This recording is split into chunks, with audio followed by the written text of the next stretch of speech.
So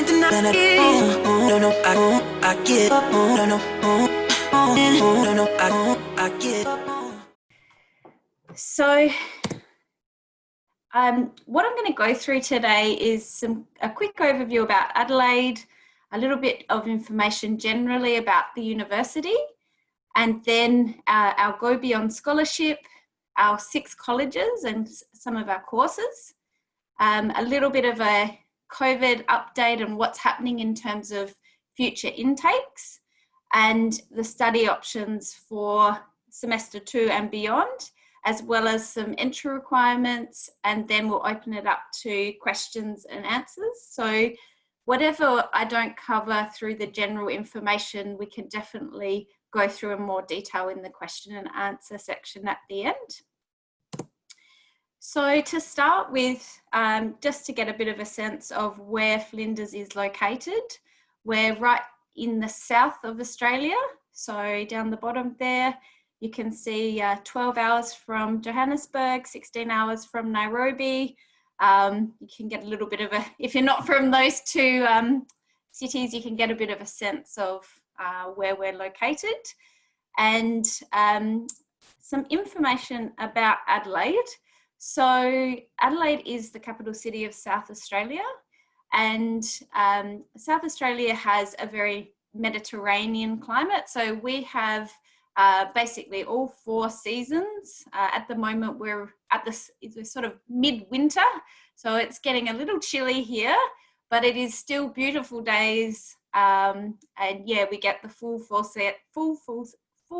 seasons, with the leaves changing colour in autumn, the cold winter, and a beautiful spring, autumn, and quite warm summers.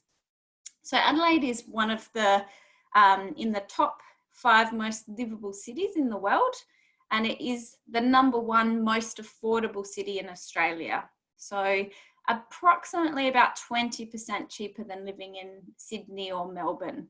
So that gives you a little bit of a sense of the affordability of South Australia.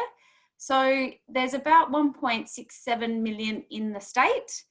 So it's a smaller city, but there's still a lot going on in the city. So we have, they call it the festival state. So there's lots of different festivals and all sorts of events and things throughout the year. So there's still plenty to do. There's still a vibrant economy and things like that. So it's got a lot going for it as far as a city goes. And it's a fantastic city to study in, especially in terms of the fact that it's, the most affordable city in Australia. So there's something on the Flinders, this is on the Flinders website, which is a calculator, cost of living calculator. So you can go on to the Flinders website and basically put in some information and find out what it would cost on average to study and live in South Australia. So that's quite a good tool. So you can just go to the flinders.edu.au/international/calculator. So even if you don't write that down, if you write in international calculator Flinders, you'll probably stumble across it, I'm sure. But that's quite a good tool. So one other thing that's quite good to know about South Australia is that we're considered a regional city. Now, it's not regional in that it's like a country town or anything like that. It's considered regional in terms of post-study work.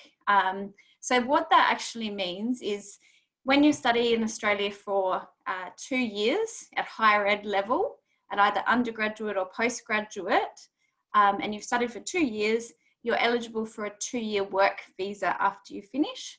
In South Australia, you're eligible for an extra year. So 3 years in total, the 2 + 1. So it's a little bit of a thank you. You do your 2 years of study and living in Australia, and then as a sort of thank you, you get an extra year of post-study work after you finish.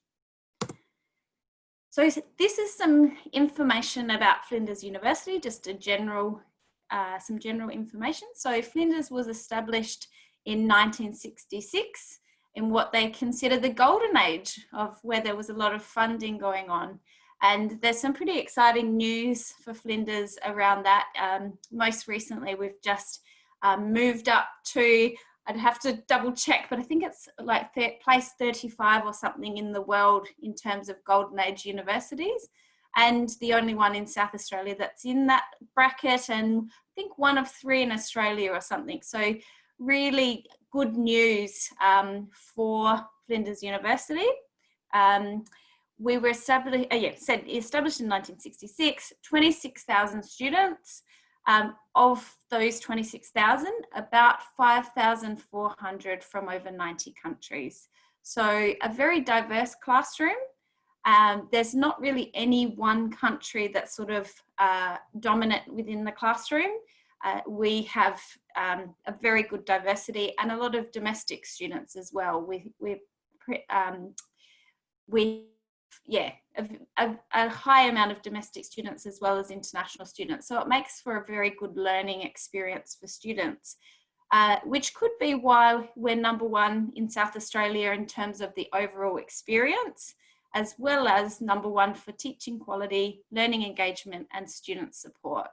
So there's some really good rankings there, as well as for 2016 and 2018 and 2019, International South Australian International Student of the Year. So that's gives you a bit of a sense of the quality of teaching and what it is like to study at Flinders University. I give up, I give up, can't deny it. I give up, I give up.